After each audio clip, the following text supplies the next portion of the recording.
Okay, so welcome everyone. Today we are going to be discussing our Masters of Science in Curriculum Development and Instructional Technology program.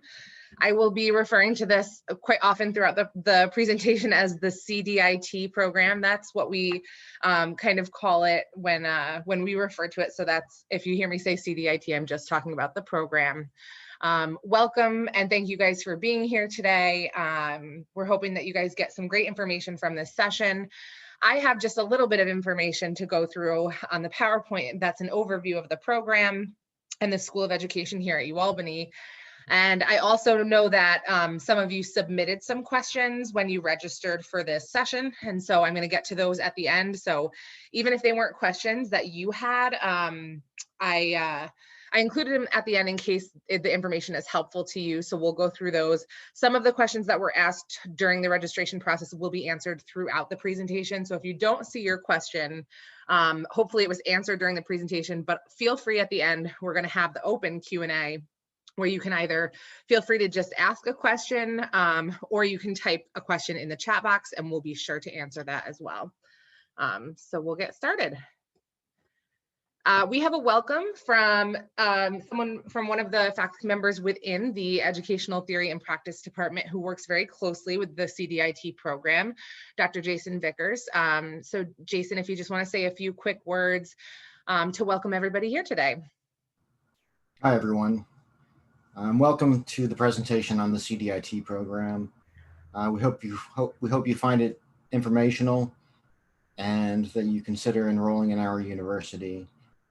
We are the top ranked number 8 within the country for online learning programs. So you can guarantee that the Cdit program is an exceptional program in which to enroll. And again, welcome to everyone. Thank you so much. And we'll dive right in. So you guys are here because you have some general interest in the Cdit program and perhaps for a number of different reasons, which I'll go through because there are a lot of different pathways that this degree can bring you through. But why pursue a degree in Cdit when there are so many options for a graduate degree program out there? The Cdit program prepares you to meet new challenges in education. And particularly now, when we think about the situation that we're in with COVID-19 and a lot of things moving virtual, having teachers and educators having to get creative with their lesson plans and the way that they're developing and delivering instruction. So this is a very needed field. If you are a teacher, this is a great way to enhance your teaching abilities, your ability to deliver lesson plans. But there's also expertise that can be used in and outside of a classroom. So if you're not thinking of being an instructional teacher, there's ways that this degree can be used outside of the classroom in different fields and different environments. Broaden your influence over student outcomes. And so being someone who works in curriculum development or instructional technology can allow you to reach a wide range of students beyond just the students in a classroom. So if you're working for a company or a district or a university, you have the ability for your impact to spread. There's a variety of career opportunities, which I'll talk about, and specialists in this area are particularly in demand right now. And even further, you can work where you want. There are jobs available in this field all over, and you'll always be sure that the work that you're doing is giving back to your community, giving back to the organization that you're working with. Each day will be different, and you will continue to learn during your career. So it's a great field to get into, and it's a great degree to pursue at this time. So our program. This is designed for professionals wishing to extend their expertise, and I'll talk about what type of professionals might be interested in this program. It is one of our programs that is offered 100% online, which is a great appeal, and you can tailor the program to your specific background and your career goals. There are a number of courses that you'll get to choose in an area of specialization that you work with your advisor to develop. So who is this degree for? I like to think of it as being for two different types of people. Those who are seeking professional teaching certification in New York State, which is a really popular option, but also for professionals looking for a career in curriculum development and instructional technology. So if you are one of the people who is seeking professional teacher certification, this degree program fulfills the educational requirement that allows students to progress their initial certificate, their initial New York State teaching certificate, to professional certification. So if you are hoping to use this program for teacher certification purposes, keep in mind that you must already possess initial teaching certification in New York State in order for this degree to provide any type of certification. The great news is that it can progress your certification in any area. So whether you have a childhood ed certificate or perhaps secondary or along the whole range of classroom teachers, it will progress your certification to the professional level. According to NYSED at this time, you need a master's degree to obtain professional certification. This is a master's level program.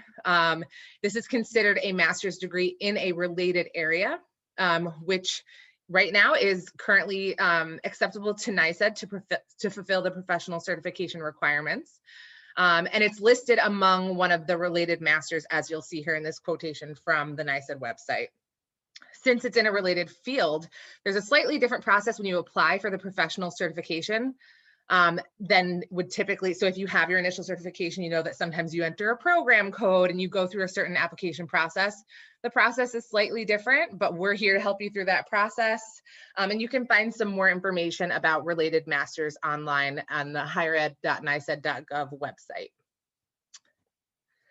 If you are a professional interested in this program and you don't possess initial teacher certification and you're not seeking a teacher certification, this program doesn't lead to any New York State teacher certifications, but there are several opportunities for graduates of this degree program who are pursuing a different path. So positions in government, social service, and health related fields, working for companies to help develop different curriculums and to institute technology into their instruction, corporate training positions, developing educational media products, training adult learners, and developing curriculum and instructional technology in other educational settings. So being a curriculum developer at the higher education level is also a really great career option for those who complete this degree. Information on applications and deadlines. You can enter this program in the spring, summer, or fall, and the admission deadline is rolling. And so feel free to, if this program is of interest to you and you'd like to get started in the spring, feel free to get started on your application now. The application requirements include transcripts from all schools attended, a 3.0 GPA, 3 letters of recommendation, with preference for one from a past professor or someone who can evaluate your academic capability, a statement of goals, and your teaching certificate if you are planning to use this to obtain professional certification. You will note that the GRE is not a requirement of this program. So for those who are pursuing professional certification, that's one of the draws, because no one loves standardized testing as far as I know, but it's just something I wanted to point out. And then why choose UAlbany for this program? Why choose UAlbany at all? We have great programs in the School of Education. We have dozens, actually. There's a wide range of the program opportunities that we offer, but we also do really have really great programs as well. So we're ranked the #1 best public school of education in New York State. We're ranked #2 best public school of education in the entire Northeast. And as Dr. Vickers noted, we are ranked among the top 10 online education programs in the United States. So this is an online degree program, so you can be sure that it's top notch. We have a legacy of contributing to the field of education. UAlbany started out as a teacher's college, and we have a commitment to enhancing the understanding and practice of teaching and leadership through the work that we do here in the School of Ed. We have great support for our students. We have great faculty in the Education Theory and Practice Department, which is where Cdit is housed, with a range of specializations that can help connect you with opportunities that align with your goals. Advisors to guide you through your program, help you with choosing that specialization and choosing the best coursework for you. We have great support for our online students, and we have faculty and staff with working relationships with schools and community partners. We also have some great students. This is a quote from one of our CDIT graduates, that the distance learning at UAlbany was the best education experience that I've ever had. So, and we don't take that lightly. We're very proud that we're able to offer such a wonderful experience to our students. If you'd like more information, I recommend that you head to our website. This CDIT program page has a lot of great information about this program and the opportunities through this program. I have the contact information here for Dr. Vickers in case you had some questions for him. And if you have questions for us, I can be reached through the PI Center, which is the Pathways into Education Center. I may have been in contact with some of you at some point. You may have even received an email about this information session through the PI Center, but our office advises prospective students, current students, our alumni, all things School of Ed kind of come through our office. And we help you to discover the best pathway for reaching your goals within the field of education. We have virtual Zoom hours where you can contact us, where we're essentially just sitting and waiting on Zoom for you guys to pop in with whatever questions you may have. If you'd like to have more of that face-to-face feel, that conversation, if you have a lot of questions.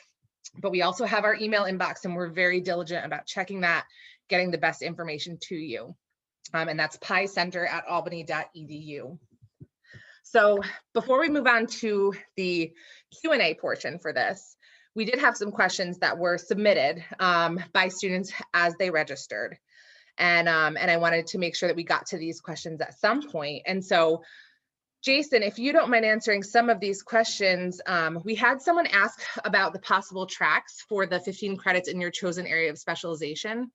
How are those chosen, and what types of opportunities are available for those areas? Sure. Well, the tracks that we have are instructional technology and theory, language and education, math and science and education, and curriculum and instruction. And those are supporting courses. We don't really adhere to that as much as we once did. So you're welcome to take courses from any of those particular specialization areas. But if you wanted to, say, go into instructional technology, we do have an entire block of courses that would meet that particular specialization. The same with language education. So if you're an ESOL teacher or an EFL teacher, or even a teacher of foreign languages, we do have a block that allows you to specialize in language and education. Great. And about how long does it usually take students to complete the program? That depends on how many courses you take. Some people have graduated actually in a year to a year and a half, usually a year and a half, but the average time to complete is 2 to 2.5 years. That makes sense. And I usually tell students who ask that question, for a lot of our online degree programs, it is self-paced. So you can choose how many credits you're taking each term. It depends on your motivation and how many credits transfer in, which I'll talk about in just a second. But there's a lot of factors, but I think those are really good estimates. I can actually answer the next one. Is this program possible with a full-time teaching position? And 100% yes. Some of our online degree programs were designed specifically with working professionals in mind, and this is one of them. So if you are a working professional, perhaps you choose to take fewer courses each term, but the fact that they're offered online allows for you to continue working. It is a professional certification track, and so we keep in mind that many people who are pursuing this degree may be working as a teacher. Would previous graduate credits transfer? The answer to that question is yes. In conjunction with your advisor and the department chair, a review of your transcript would be done once you'd be accepted to the program to see which applicable credits. So we had someone specifically ask about a master's from educational technology. And while we can't say with certainty that all of those credits would transfer, applicable credits that apply to this degree program would certainly be considered to be transferred in to be used toward this degree. Did you have anything to add, Jason, to that? I believe that we allow 2 courses to transfer in. 2 courses? Yes, 2 courses. Perfect. And I think that's what I read as well. How many students on average stay on campus during weekends, and what activities are there? So I can answer that question also. A lot of the students who complete the master's in CDIT are actually doing this program remotely. So it depends. So if you are planning to live on campus or to live near campus, something that I would strongly recommend if you're looking to get involved is our Graduate Student Association, the GSA. They plan activities and opportunities for professional development throughout the year. They've been doing a great job of keeping those things up, even though a lot of us are not on campus, and allowing for some virtual opportunities for students. And so once you get here, check in with your advisor, check in with the PI Center, and we can connect you with someone in the GSA to make sure that you're feeling connected to campus and having some opportunities to get involved in some activities. I did see some things go through the chat. Alyssa, while you're looking for that, I would like to add, on one of the slides, you indicated that one of the requirements is a teaching certification for people who are wanting to obtain their professional certification. Yeah. We have people who matriculate into the program who don't yet have their initial teaching certification. So you can actually matriculate into the program, but not yet have that initial teaching certification, and work to become initially certified while you're in the program. Once you've graduated, then I believe it's 3 years that you have to teach. That's correct. Yep. And thank you for mentioning that. Like, we've had people who have asked about enrolling in this program who are coming from out of state with out of state certifications. And while they're working on getting that out of state certification transferred in, they can begin this program and start taking the courses. And just like Dr. Vickers said, then you would be able to use this once your certification comes through. So, oh, go ahead, Christy. Sorry, I just wanted to help with the clarification piece of that. I think Alyssa's comment was, so this, if you, this doesn't lead to an additional certificate. So if you're looking to take this to become certified as like ed tech or something along those lines, this does not lead to that. So it would, if you at some point have an initial certification in, let's say, math, English, childhood ed, that this program will help you meet the master's requirement for professional certification in that area. So correct, like Dr. Vickers had mentioned, you don't have to be certified to apply. And a lot of times too, especially with exams, you get your exam scores after you graduate, so the certification comes later. But this does not lead to an additional certificate in another area if you don't already hold an initial in that content area. So I don't know if that helps to kind of clarify that piece. And also, if you aren't certified and you don't plan on being certified, and you want to work as a corporate trainer, you can also apply to this program too. That is, we have people that come in that route also. But if you are seeking New York State certification, and you don't at some point already hold an initial certificate in another area, this won't lead to an additional certificate. Exactly. Thank you, Chrissy. So one of the questions is, do you choose your specialization after you have started the program? Yes, you can choose a specialization after you start the program. But as I said, we've kind of relaxed those rules in choosing a specialization. We do like for people to choose specializations, but you're welcome to take, there are 4 different specialization areas right now.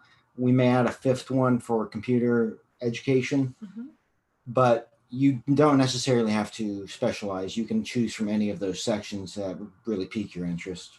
That's great. I think that's a good opportunity for students to maybe explore what they're interested in, even if it's in a couple of different areas. So that's wonderful. What if I'm not in the teaching field? I'm an instructional designer. Would this program still work for me? Definitely. We have about 10 to 15% of people enrolled in the program who aren't professional educators with initial degrees seeking professional certification.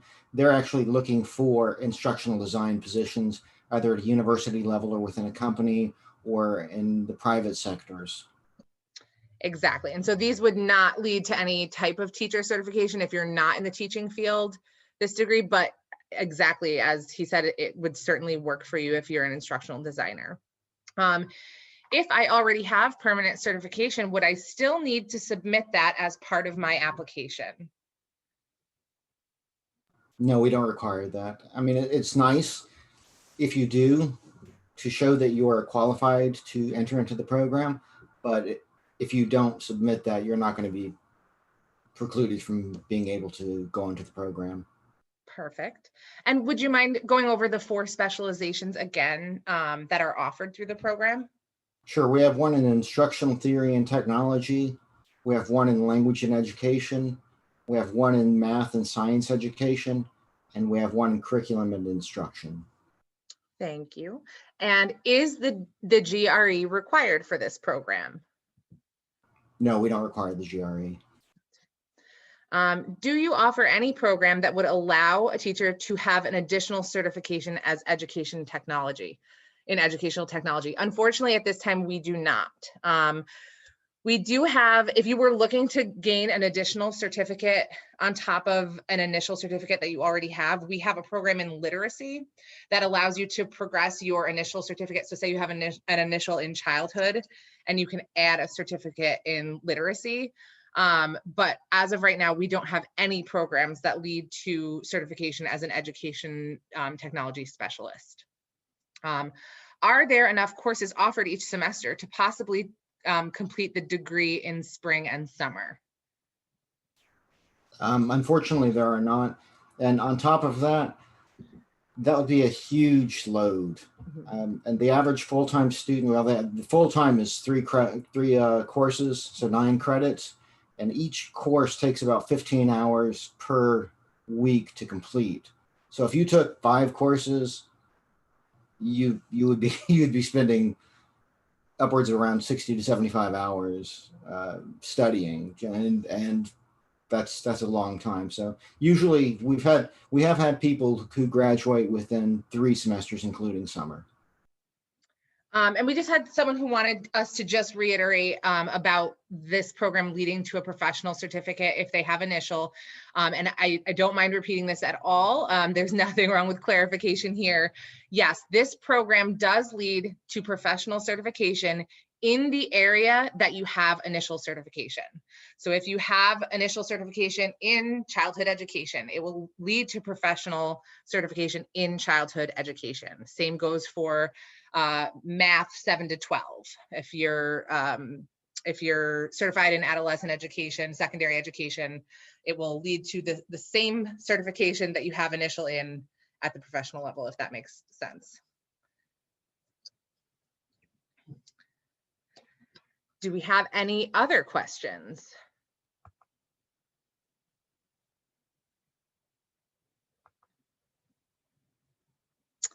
Well, like I said, there's a lot of information available through our website. And so if you take a look at our website, the Masters in CDIT website, I'm actually just going to copy and paste this in the chat so that if you guys wanted to take a look, you most certainly can. I recommend that students take a look at this program website. So let me just send that to all of you. I'm going to stop sharing.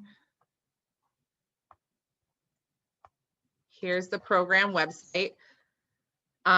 Take a look over the program page if you haven't already. And then if you come up with any other questions after you've looked it over, if you've sort of mulled over some of the information that we've shared today and you have more questions, please feel free to reach out and ask us any questions you have. We just had someone ask another question. Can you repeat the information about programs that allow a teacher to have an additional cert as ed tech? We don't have any programs that lead to certification as an ed tech. I was just mentioning that we do have one program that allows students to add an additional certificate to their initial, and that's only in the area of literacy. That's the only program that we have that that would allow you to add additional certificates to an initial certificate. Unfortunately, we have no programs that lead to certification as an ed tech specialist.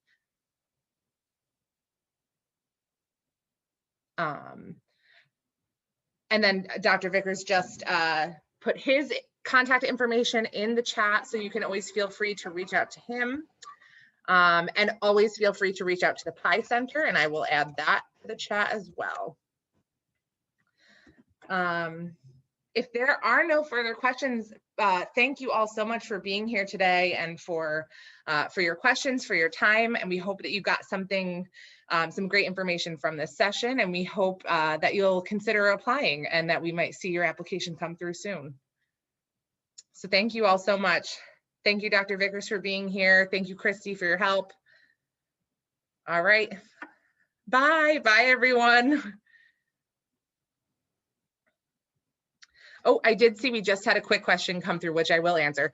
How long will it take for applications to be reviewed? Dr. Vickers, you may know this. We usually review them if we don't have an inundation of applications. We'll usually review them within a week. Okay, that's wonderful. And that's on the long side. It depends on the reviewer that we send it out to. We have some reviewers that will review them within 2 days and then we'll get back to you, but some reviewers take maybe a week. Someone missed the beginning. So Lauren, would you mind emailing the Pi Center at the email address that I put in the chat, and we will get that recording to you for sure. Does the program get filled up fast? Yes. Yeah, it's a popular program. Last semester we had to close admissions for fall because we had so many people applying and we had limited seat availability. So it's best to apply as soon as possible so you can get into the program. All right, I'm glad we caught those last couple of questions, and thank you guys all so much.